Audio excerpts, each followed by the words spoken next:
ગઢપુરની અંદર સ્વામિનારાયણ ભગવાન જ્યાં 28 વર્ષ રહ્યા, એ ગઢપુરની ભૂમિ ઉપર લખો કંદોય હતા. લખો કંદોય જ્ઞાતિએ લુવાણા હતા, ઠક્કર હતા. લક્ષ્મણભાઈ આનું નામ હતું, પણ બધા એમને શું કહેતા? લખુભાઈ. શોર્ટ ફોર્મમાં લખુભાઈ કહેતા. અને કંદોયનો ધંધો કરતા હતા, એટલે બધા એમનું નામ અટકશું પડી ગયેલી કંદોય. કંદોય એટલે સમજો છો બધા? મીઠાઈ બનાવે, જે ફરસાણ બનાવે, એ કંદોય કહેવાય. અને એમને કંદોયની દુકાન, તે નાનકડી હાટડી, ગલ્લો, અત્યારની ભાષામાં કહીએ ને તો ગલ્લો. અને એમાં થોડી મીઠાઈ બનાવે ને થોડું ફરસાણ બનાવે ને એમાંથી વેચે ને એમાંથી ગુજરાન ચાલે. ઘરના 12 માણસો. કેટલા માણસો? 12 માણસો ને એમાંથી ગુજરાન ચલાવે. એટલી ગરીબ પરિસ્થિતિ. માંડ 2 છેડા ભેગા થાય. સવારનું હોય તો હાંજની ચિંતા હોય, ને હાંજનું હોય તો સવારની ચિંતા હોય કે સવારે શું ખાશું. આવી ગરીબ પરિસ્થિતિ. સ્વામિનારાયણ ભગવાન મળ્યા, એમના સંતો મળ્યા,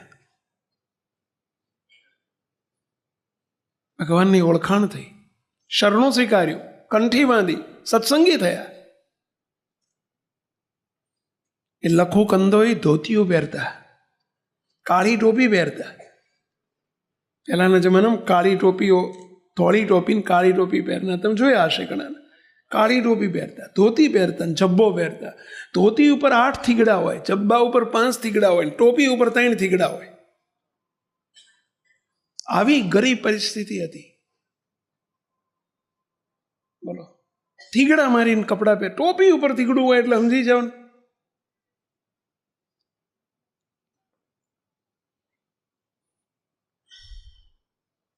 સંત પરમ હિતકારી, જગત માહી સંત પરમ હિતકારી.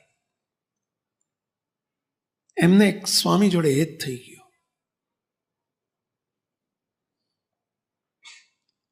અને સંતે રાઘવાનંદ સ્વામી હતા.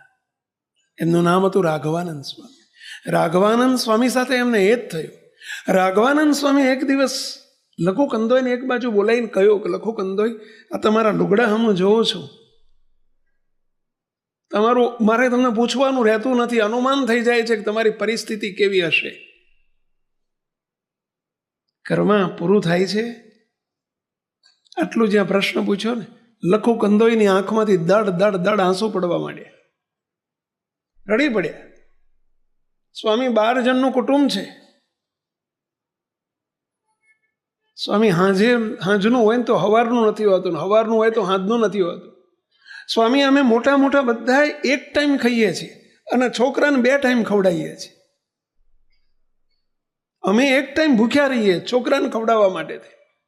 આવી ગરીબ પરિસ્થિતિ છે સ્વામી.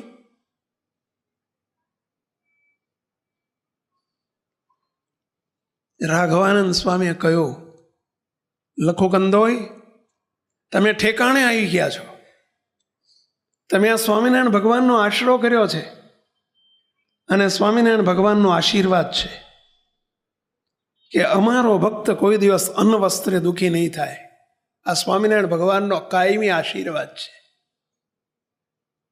સ્વામિનારાયણ ભગવાનનો આશ્રિત કોઈ દિવસ અન્ન વસ્ત્રે દુઃખી ના થાય. અરે સ્વામિનારાયણ ભગવાને વચનામૃતમાં આશીર્વાદ આપેલો છો. જેતલપુરનું 5મું વચનામૃત. શ્રીજી મહારાજ કે ગમે તેવો દેશકાળ આવે, દુષ્કાળ પડે, ભયંકર દુષ્કાળ પડે, અરે એક નહીં હાથ દુકાળ પડે, તો પણ મારા ભક્તની રક્ષા કરવાની જવાબદારી મારી છે.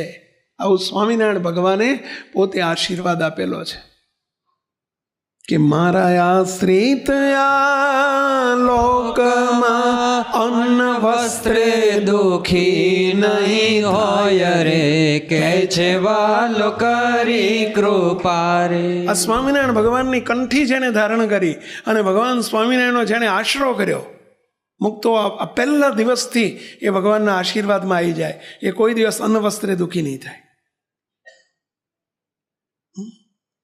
ત્યારે સ્વામિનારાયણ ભગવાનને પૂછ્યું, મહારાજ દુકાળ પડે તો તમારો ભક્ત દુઃખી થાય ને? ત્યારે શ્રીજી મહારાજ બોલ્યા છે કે એક દુકાળ નહીં, 7 દકાળી જેવો આવશે ને નહીં ઉગર્યાનો કોઈ ઉપાય રે, કે છે વાલો કરી કૃપા રે. ઉગર્યાનો કોઈ ઉપાય નહીં હોય. હાથ દુકાળ વર્ષે તો પણ જાળવીશ મારા જનને, કોલ મારો મિથ્યા નહીં થાય રે, કે છે વાલો કરી કૃપા રે. મારો કોલ એટલે આશીર્વાદ કોઈ દિવસ મિથ્યા નહીં થાય. સ્વામિનારાયણ ભગવાનનો આશીર્વાદ છે. સ્વામિનારાયણ અહીંયા સુખી બહુ હોય. એનું કારણ સ્વામિનારાયણ ભગવાનનો એક તો આશીર્વાદ, અને બીજું જે દિવસે સત્સંગી થાય ને એ દિવસથી એને પેન્શન ચાલુ થઈ જાય. બોલો, સરકાર તો 58 વર્ષે પેન્શન આપે. સરકાર 58 વર્ષે 60 વર્ષે પેન્શન આપે. જ્યારે સ્વામિનારાયણ ભગવાન બોલો જે દિવસે સત્સંગી થાય ને તે દિવસે એનું પેન્શન ચાલુ થઈ જાય. શું પેન્શન ખબર છે? બીડી પીતો હોય, તમાકુ ખાતો હોય, માવા ખાતો હોય, સિગરેટ પીતો હોય, કંઈ પણ વ્યસન હોય, એને પહેલે જ દાડે સંતો સીધું જ મુકાઈ દે. હવે રોજનો 10 રૂપિયાનો, 20 રૂપિયાનો, 25 રૂપિયાનો ખર્ચો થતો હોય એ સીધો પહેલે દાડાથી બંધ. એટલે સીધું 20 રૂપિયાનો ખર્ચો ગણો તો તરી દાડે 600 રૂપિયાનું સીધું પેન્શન ચાલુ થઈ ગયું કે ના થઈ ગયું? પેલા બોલો, પહેલે દાડે પેન્શન ચાલુ કરે. આ સ્વામિનારાયણ સંપ્રદાયની, અને એટલે એના જે પૈસા બચવા માંડ્યા. બોલો, અમારે પંચમહાલ જિલ્લાની અંદર દાહોદ જિલ્લો આખો તમે જો, ગોધરા, દાહોદ, સંતરામપુર, લીમખેડા, છોટાઉદેપુર, બોડેલી, આ બાજુનો જે વિસ્તાર છે આખો તમે જો, અમે એ બાજુ જઈએ છીએ, દેવગઢ, બારિયા, સંતરામપુર, ઝાલોદ, આ બાજુ માલપુર ને વીરપુર ને આખો બધો જે આદિવાસી વિસ્તાર, આજથી 20 વર્ષ પહેલાં ત્યાં ઝૂંપડામાં રહેનારા બિચારા પેલા બકરા કાપનારા, બકરા વધેરનારા, માંસ મટન ખાનારા, દારૂ અઠંગ પીનારા, અહીંથી તમારા આવી બધી મહેનત કરીને બિચારા ત્યાં કમાઈને જાય, ત્યાં જઈને દારૂ પીને બધું મહિનામાં ખર્ચી નાખે. બોલો, ઝૂંપડામાંથી જિંદગીમાં બહાર ના આવે. આજે એક દારૂ બંધ થઈ ગયા, વ્યસનો બંધ થઈ ગયા. આજે કોઈ ઝૂંપડામાં નથી રહેતા. તમારા બંગલા કરતાં એમના બંગલા મોટા થઈ ગયા. આ ભગવાન સ્વામિનારાયણનો આશરો કર્યો ને, અને ભગવાનનો આશીર્વાદ પાછો કે અમારો આશ્રિત થશે, એની જવાબદારી એમણે લઈ લીધી છે. ભાઈ, ભગવાને લઈ લીધી છે. હવે અહીંયા પેલા રાઘવાનંદ સ્વામી એક બાજુ જઈને આ લખુ ચારણને, લખુ કંદોઈને કહે છે કે લખુ ભગત, હવે તમે ઠેકાણે આવી ગયા છો. ઠેકાણે આવી ગયા છો એટલે સમજ્યા પહેલાં આ સ્વામિનારાયણ ભગવાનનું શરણું સ્વીકાર્યું છે, તમે ઠેકાણે આવી ગયા છો, અર્થાત એમનો આશીર્વાદ ચાલુ થઈ ગયો છે. પરંતુ હું કહું એટલું કરો. જો ભગવાન રાજી થઈ જશે, કામ થઈ જશે. શું કરવાનું કહો? સ્વામી કે મારે તમારી ગરીબી ટાળવી છે. આજે દારિદ્રતા છે, દુર્બળતા છે, ગરીબી છે, એ મારે ટાળવી છે. બોલો સ્વામી, શું કરવાનું? સ્વામી કે તમે રોજ દુકાન ઉગાડો સવારમાં, તે પહેલું શું કરો? સ્વામી, દર્શન કરવા આવું છું મંદિરે ને પછી દુકાન ઉગાડું. સ્વામી કે હવે તમારે દુકાન ઉગાડવાની પછી દર્શન કરવા આવવાનું. સ્વામી, શું કરવાનું પછી? દુકાન તમારી ઉગાડીને રોજ સવારમાં 2 પેંડા, દુકાનમાંથી 2 પેંડા અને 100 ગ્રામ ગાંઠિયા, પાશેર, પહેલાના જમાનામાં પાશેર કહેતા, 100 ગ્રામ નહોતો, પાશેર કહેતા. પાશેર એટલે 100 ગ્રામ, પાશેર ગાંઠિયા અને 2 પેંડા પડીકામ બાંધી અને તમારે લેતા આવવાના. દુકાન બંધ કરીને પચાવવાનું, દર્શન કરવા અહીં આવવાનું મંદિરે. તમારે એ ગાંઠિયા પેંડા મને આપવાના રોજ. પડીકું તમારે મને આપી દેવાનું. તમને થશે કે સ્વામીને ગાંઠિયા બહુ ભાવતા લાગે છે, સ્વામીને પેંડા બહુ ભાવતા હશે એટલે સ્વામીએ ગાંઠિયાને પેંડા મગાયા. ના, સાંભળજો, એ સ્વામી પોતા માટે નહોતા મગાયા. સંતો ક્યારેક આપણને હાથ લાંબો કરે છે, સેવા માગે છે, એની પાછળ એમને કોઈ સ્વાર્થ નથી. આપણા સ્વાર્થ માટે, આપણને સુખી કરવા માટે માગે છે. ભાઈ, એ તો સુખી જ છે, એમને શું જોઈએ? સ્વામી કે તમારે 2 પેંડાને 100 ગ્રામ ગાંઠિયા લાવવાના, એ પડીકું લઈને આવવાના. પહેલાંના જમાનામાં બોક્સ નહોતા, અત્યારે તો બોક્સ થઈ ગયા. પણ કે તમારે લઈ આવવાના, મને પડીકું આપવાનું. લઈને આવ્યું, લઈને આવે, સભા બેઠી હોય, સ્વામી ઠાકોરજી ભગવાનની મૂર્તિ હોય ને એને પ્રગટ ભાવે ધરાવે, પડીકું ખોલીને ભગવાનને જમાડે અને પ્રસાદીનું કરે અને પછી બધાને વેચી દે, પોતે નહોતા લેતા હો. તો એ ઠાકોરજીના થાળમાં આવે, પ્રસાદીમાં વપરાય, એટલા માટે થઈને અને મહારાજ રાજી થાય, એની કંઈક સેવા આવી જાય ને.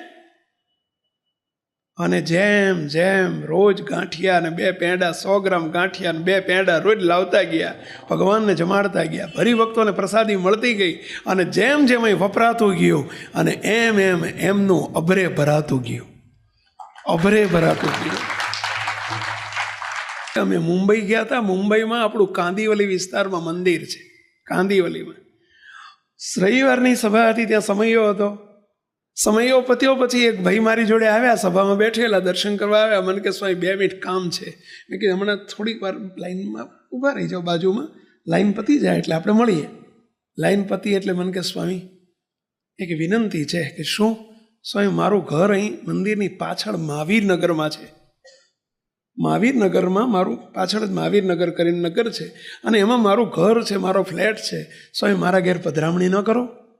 સ્વામી પ્રાર્થના છે મારી. સ્વામી ટાઈમ હોય તો અત્યારે જો આવી જાઓ તો અત્યારે, રાતે આવો તો રાતે, કાલે આવો તો કાલે. મેં કીધું ભાઈ રાત્રે 11 વાગે તો અમે નીકળી જવાના છીએ, પરંતુ અત્યારે 7 વાગ્યા છે, હજુ વચ્ચે 2-3 કલાકનો ગાળો છે. જાઓ તમે જમી આવો, આપણે જઈએ હમણાં. એ જમીન આવ્યા, અમે તૈયાર હતા, એમના ઘેર ગયા. મોટો લગભગ 4000 સ્ક્વેર ફૂટનો મોટો ફ્લેટ. મુંબઈમાં 4000 સ્ક્વેર ફૂટ એટલે બહુ મોટો કહેવાય હો, બહુ મોટો ફ્લેટ. અમે ત્યાં પધરામણી કરી, બેઠા, આરતી કરી ઠાકોરજીની. સત્સંગી હતા સ્વામિનારાયણના. પછી મને કે સ્વામી મને કે ઓળખ્યો. એમણે મને ઓળખાણ કરાવવા માંડી. મને કે સ્વામી લખો કંદોઈનું નામ સાંભળેલું કે નહીં? મેં કીધા હા, ભક્ત ચિંતામણીમાં આવે છે, હરિલીલામૃતમાં આવે છે. તો કે સ્વામી હું લખો કંદોઈનો 4મી પેઢીનો 5મી પેઢીનો હું એમનો દીકરાના દીકરાનો દીકરો છું.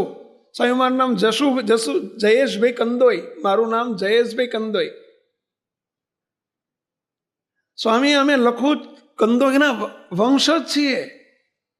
સ્વામી મારા બાપાએ 3 મહિના સુધી, મારા દાદા લખુ દાદાએ 3 મહિના સુધી રાઘવાનંદ સ્વામીના કહેવાથી રોજ 2 પેંડા અને 100 ગ્રામ ગાંઠિયા ઠાકોરજી માટે સેવામાં લાવ્યા હતા. એ 3 મહિનાના ગાંઠિયા અને પેંડા હજુ પહોંચે છે કે બોલો, હજુ ચાલે છે, હજુ ચાલે છે. એટલે સમજે સ્વામી આજે અમારા સ્વામી લખો કંદોઈના 4 દીકરા, એમણે મને બધું નામે દેવા માંડ્યા, પણ મને બહુ આવું આપણે જરૂર નહીં ને, એમને જરૂર હતી, દેતા હતા. સ્વામી લખો કંદોઈના 4 ના 14 એમ કહીને એમણે કહેવા માંડ્યું. સ્વામી 14 ના 44 અને સ્વામી 44ના અત્યારે અમે બધા 112 છીએ કે 112 ભાઈઓ છીએ. સ્વામી 112 અમે કરોડોપતિ છીએ કે બોલો. એ એમ કે છે કે 112 અમે કરોડપતિ છીએ. સ્વામી અમે આખા લખો કંદોઈના પરિવારમાં કોઈ દુઃખી નથી સ્વામી. અમે બધા કરોડોપતિ છીએ. મુંબઈમાં અમે 80 પરિવાર, અમે મુંબઈમાં છીએ. 112માંથી 80 તો મુંબઈમાં છીએ. સ્વામી બધા આવડા મોટા મકાનોમાં રહીએ છીએ. સ્વામી આ 2 પેંડા ને ઓલા 100 ગ્રામ ગાંઠિયા હજુ હાલે છે કે અમારે બોલો. અમારા ઘરમાં કોઈ દર પેંડા હોકાતા જ નથી કે પેંડા મટતા જ નથી. અને અમારા પેંડા ને ગાંઠિયા હજુ અમારા ઘરમાં રોજ ચાલે છે. 3 મહિનાની સેવા કરી હતી. રોજ કેટલા વેલા? 100 ગ્રામ ગાંઠિયા અને 2 પેંડા ઠાકોરજી માટે સંતોના વચને આપ્યા અને સંતો રાજી થઈ ગયા. અને એના બદલામાં પાંદડો ફેરવી નાખ્યું આખું. જો 5મી પેઢીએ હજુ પેંડા ગાંઠિયા હાલે છે. હા, ભગવાનને સંત રાજી થાય તો રંકમાંથી રાજા કરી નાખે ભાઈ. રાજા કરી નાખ્યા કહેવાય ને, રાજા કહેવાય ને. બધા ભાઈઓ કરોડપતિ હોય, રાજા નહીં તો બીજું શું?